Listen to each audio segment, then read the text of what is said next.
الحمد لله نحمده ونستعينه ونستغفره ونؤمن به ونتوكل عليه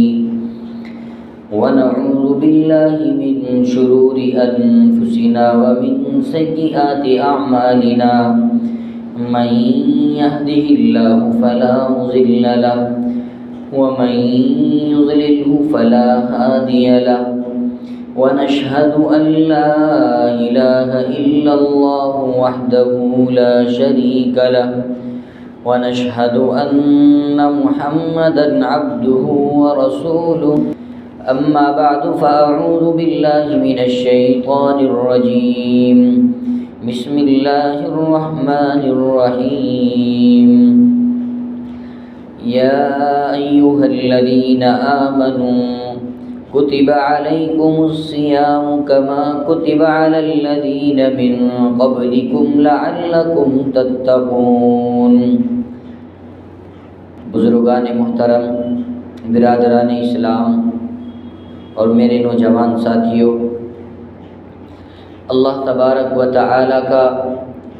بہت بڑا احسان اور اس کا فضل اور کرم ہے کہ ہمیں ہماری زندگی میں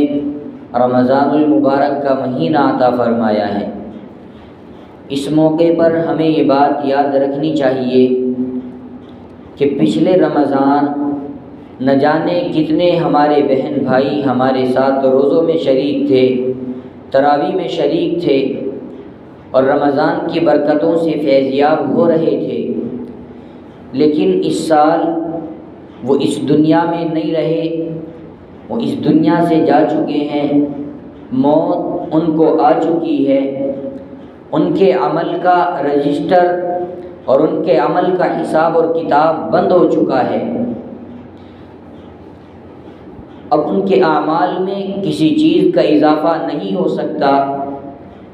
کیونکہ اللہ تبارک و تعالی کے یہاں قبولیت اور اجر کے لیے وہی عمل معتبر ہے جو اس دنیاوی زندگی میں رہ کر کیا جائے، جو مرنے سے پہلے کر لیا جائے، کیونکہ مرنے کے بعد انسان کی زندگی دوسری طرف پلٹ جاتی ہے۔ مرنے کے بعد انسان کا کوئی عمل اللہ کے یہاں قبول نہیں ہوتا۔ جب انسان اس دنیا سے چلا جاتا ہے اور اس دنیا سے جانے کے بعد دوسری دنیا اور دوسرے جہاں میں وہ رہتا ہے، جس کو عالم برزخ کہتے ہیں، وہاں انسان بے کس ہو جاتا ہے، مجبور ہو جاتا ہے۔ اب وہاں حسرت اور افسوس کے علاوہ کوئی چارہ نہیں رہتا۔ وہاں جا کر وہ کوئی عمل نہیں کر سکتا۔ اب اس دنیا میں پہنچ کر وہ صرف اور صرف محتاج ہوتا ہے، اور بلکہ اس دنیا میں جا کر وہ حسرت کرتا ہے کہ کاش میں اس دنیاوی زندگی میں اپنے اعمال اپنے وقت کو ضائع نہ کرتا، کاش میں اپنے وقت کے اندر کوئی نیک عمل کر لیتا، کوئی کار خیر کرتا، کوئی اچھا عمل کر لیتا تاکہ میرے اعمال نامے میں نیکیوں کا اضافہ ہو جاتا۔ لیکن چونکہ اب اعمال کا سلسلہ بند ہو چکا ہے، اب افسوس کے علاوہ اور اس حسرت کے علاوہ کوئی چارہ نہیں ہے،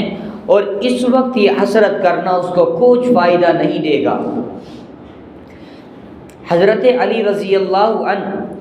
قبر والوں کا حال یوں بیان کرتے ہیں، قبر والوں کی زبان حال سے یوں کہتے ہیں کہ جب انسان اس دنیا سے دوسرے جہاں میں پہنچ جاتا ہے، جب انسان یہاں سے چلا جاتا ہے اور قبر کے اندر وہ پہنچ جاتا ہے، تو اب وہ قبر کے اندر پڑا ہوا یہ حسرت کرتا ہے، یہ تمنا کرتا ہے کہ کوئی بندہ خدا آ جائے، ایصال ثواب کر دے، کوئی بندہ آئے فاتحہ پڑھ جائے، کوئی بندہ آ جائے جو میرے لیے مغفرت کی دعا کر جائے۔ انتظار میں رہتا ہے اور اس کو یہ حسرت رہتی ہے اور اس کی آرزو لگی رہتی ہے۔ اب جس کا دل چاہے وہ فاتحہ پڑھ دیتا ہے، جس کا دل نہ چاہے نہیں پڑھتا۔ اب وہاں وہ بندہ محتاج پڑا ہوا ہوتا ہے۔ اور حضرت علی رضی اللہ عنہ کے اس قول کو حضرت مفتی شفیع صاحب رحمہ اللہ وہ اپنے شعر کے اندر یوں بیان کرتے ہیں کہ قبر اپنے پاس سے گزرنے والوں سے یوں کہتی ہے کہ مقبرے سے گزرنے والے سن، مقبرے سے گزرنے والے سن، ٹھہر ہم پر گزرنے والے سن، ہم بھی ایک دن زمین پہ چلتے تھے، باتوں باتوں میں ہم مچلتے تھے، اور قبر کے اندر پڑا ہوا مردہ وہ یوں کہتا ہے کہ ہم ہر ایک راہ گزر کو تکتے ہیں، فاتحہ کے لیے ترستے ہیں کہ کوئی بندہ خدا آ جائے، فاتحہ بے قصوں پہ پڑھتا جائے۔ اس عالم میں پہنچنے کے بعد اب بس یہی تمنا رہتی ہے کہ کوئی اللہ کا بندہ، کوئی نیک بندہ آ جائے اور فاتحہ پڑھ جائے۔ اللہ تبارک و تعالیٰ کا لاکھ لاکھ شکر ادا کرنا چاہیے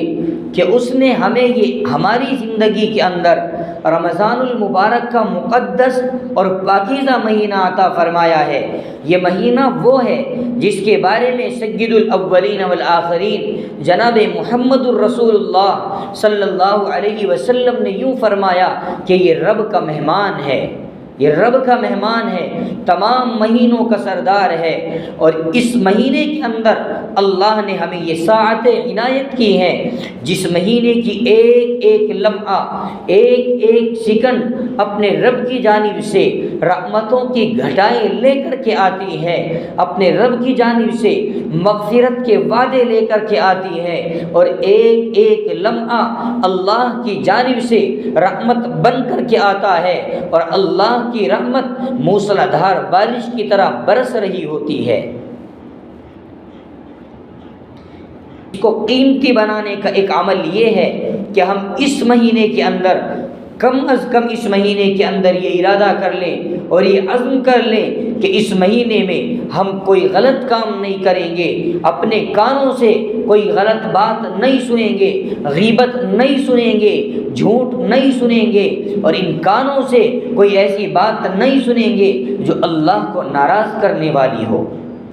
اپنی زبان کی حفاظت کریں گے اور اپنی زبان سے غیبت نہیں کریں گے، جھوٹ نہیں بولیں گے، اور کسی کی دل آزاری نہیں کریں گے، کسی کو تکلیف نہیں دیں گے۔ اگر ہم اس مہینے کے اندر یہ عمل کرتے ہیں تو میرے بزرگوں، میرے بھائیوں، یقین جانیں ہمارا یہ مہینہ پا لینا کمال کی بات ہے۔ اگر ہم اس میں نیک عمل نہیں کرتے، کوئی اچھا کام نہیں کرتے، تو جیسے ہم پہلے تھے ویسے ہی اس مہینے کو پانے کے بعد اگر رہتے ہیں۔ پہلے ہم غیبتیں کر رہے تھے، اس مہینے میں بھی ہم غیبتیں کرتے ہیں۔ پہلے ہم جھوٹ بولتے تھے، اب بھی جھوٹ بول رہے ہیں۔ پہلے ہم گالیاں دیتے تھے، دوسروں کو تکلیف دیتے تھے، آج بھی ہم ویسے کے ویسے ہیں، تو اس مہینے کا ہمارے لیے کوئی فائدہ نہیں ہے۔